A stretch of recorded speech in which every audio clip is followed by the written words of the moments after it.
Star Wars Young Jedi Knights. The Emperor's Plague, Chapter 27.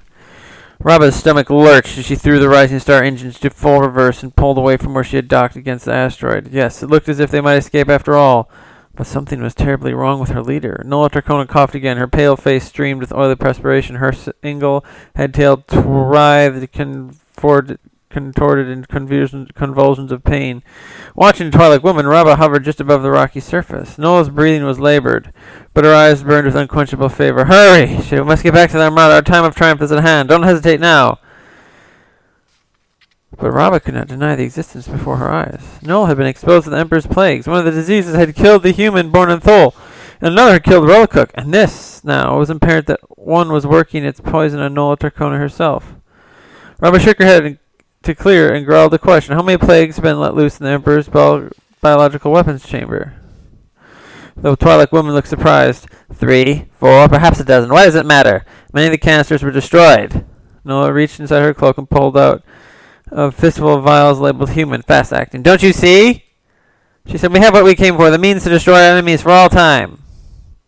Raba felt her chocolate-colored fur stand on end. She tucked in a deep breath, but coughed and said, only then did Raba understand what she had done. Yes, she rescued her leader from the plague chamber, but at what cost? The Twilight leader was sick, perhaps dying from one of the plagues she had encountered.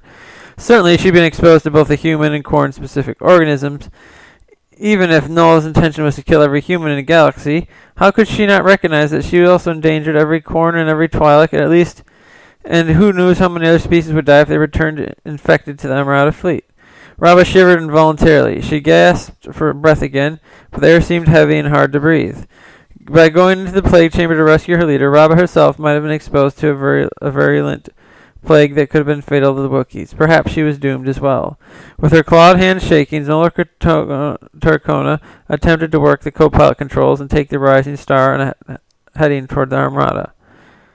Raba knew that the time for a decision was now. Jason, Jaina, and Tenelka finished setting in their last explosives in record time and threw themselves into the cockpit of the Rock Dragon. EMT had just translated a message from Loey, Zeke, Raynar, and Lightning Rod to inform the other Jedi Knights they were on their way, escaping from the asteroid. He also passed along the news of the death of Born on Thol. But they had no time to grieve now, not in the middle of the battle with the flag of the plague storehouse at stake. Like a team long accustomed to working together, they flicked switches, sealed airlocks, and programmed courses, with deft hands guided by the Force. 15 seconds, Tenelka stated in a firm voice, referring to the amount of time left to the 5 detonators they left aboard they had found and been able to set without going further into the weapons complex. 15 seconds, Jason muttered. No sweat. Almost got it. Jaina slapped the repulsor lifts to full. 10, 9.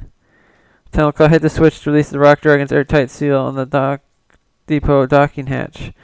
8, 7, 6. Hang on. This ride's going to be anything but smooth, Jaina shouted. 5, 4, 3. The Rock Dragon's engines whined as the Hapen cruiser began to pull away. Let's just get away from this place, Jason said. 2, 1.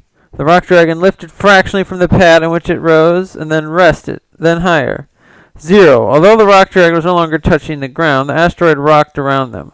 One of the secondary domes exploded in a hail of transparent steel fragments that momentarily clouded the front view screen in the crystalline spray.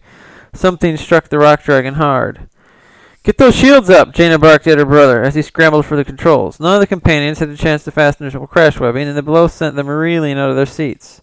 Struggling with the panels, Jaina yelled, Help me! We need to get further away! Tenelka reached out with her mind for Jaina's. Felt Jason's mind join the two of them. Together the 3 minds visualized the asteroid beneath them and placed their combined pressure firmly against it like a springboard and pushed. Suddenly the ship sprung clear of their asteroid in open space, halfway to the New Republic fleet. Jason said, Uh-oh, as a familiar ship swung into their field of vision in their front viewports. The Rising Star. Raba's ship. With the Bornorian fleet holding the Diversity Alliance ships at bay, Han Solo's voice was clear. Chewie, let's make sure no one else gets hold of that deadly stuff down there. The voice crackled over the comm speakers. New Republic fleet, this is Zeke from the Lightning Rod. Once the Rock Dragon is clear, feel free to use asteroid as for target practice. Hands strode to the comm panel. We copy, Zeke. You're cleared to come aboard one of the escort frigates. Red and silver leaders, bring your squadron after the Falcon. You're with me. We're going in.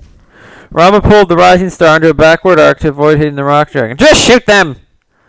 Nola ordered. Then take me to the fleet. She subsided into a fit of coughing. Rama barked a rebuke to their leader. Didn't she know that many people had died this day? Neither of them could be certain how many plagues they each been exposed to in that chamber on the asteroid. If the two of them returned to the fleet now, they might risk killing every loyal member of the Diversity Alliance, and how could killing all the humans help them now? Such sentiments are for fools, Nola gasped, shuddering as much now with anger as with the chills that racked her body. In every revolution, some must mass sacrifice themselves to overthrow the tyrants and save the rest. Just then a voice came over the comm speaker. It was Jason. Raba, is that you? If you need our help, we can take you aboard. Nola Dracona muted the speakers. Yes, it is perfect, she said. Accept their offer. That is how we can spread this plague among the humans, with those Jedi as our first victims. A rumble of outrage was building deep within Raba like a boiling of a geyser. Even after all that Raba had done, these humans, Loi's friends, were worried about her. They were willing to help, but Nola Dracona had been right in a way. In every revolution there must be sacrifices, and Raba owed her allegiance to the Diversity Alliance. Her leader was dying, and she could not abandon her. Nola toggled the comm speaker back on. Again, Jason's voice spoke. Hey, Raba, are you there? Are you right? Do you need our help? Below, New Republic ships bombarded the asteroid with a stream of turbo-laser fire and proton torpedoes. Pressurized domes exploded, just as Raba wished she could explode to release the pressure building in here. Yes, we are here. We accept, Nola Dracona hissed. Shaking her head with a low growl in her throat, Raba came to a decision. Her long, wicky fingers flew across the controls of the Star Screamer, setting the course and sending them sailing out and away from the asteroid. She increased the speed towards the Diversity Alliance Armada. Faster, faster. She allowed herself to transmit only one message. Not by voice, but by a brief encoded burst that she flashed toward the rock dragon before Starline stretched out toward them. Together, Raba and her leader, Nola Dracona, plunged into hyperspace. Behind them, unable to resist the concentrated barrage of firepower from the New Republic fleet, the Emperor's weapon depot erupted in a chain of reaction and fire and dust, sparkling as it crumbled into nothingness. Boba Fett sat on Slave 4, rising up out of the plane of the asteroid belt and watching a continued battle low with some amusement.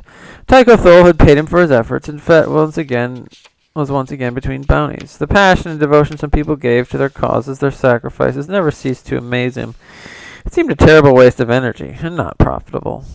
But then again, it wasn't his business to understand. Avoiding all contact with other ships, Fett cruised away, setting a new course. It wouldn't be long before he had another bounty assignment.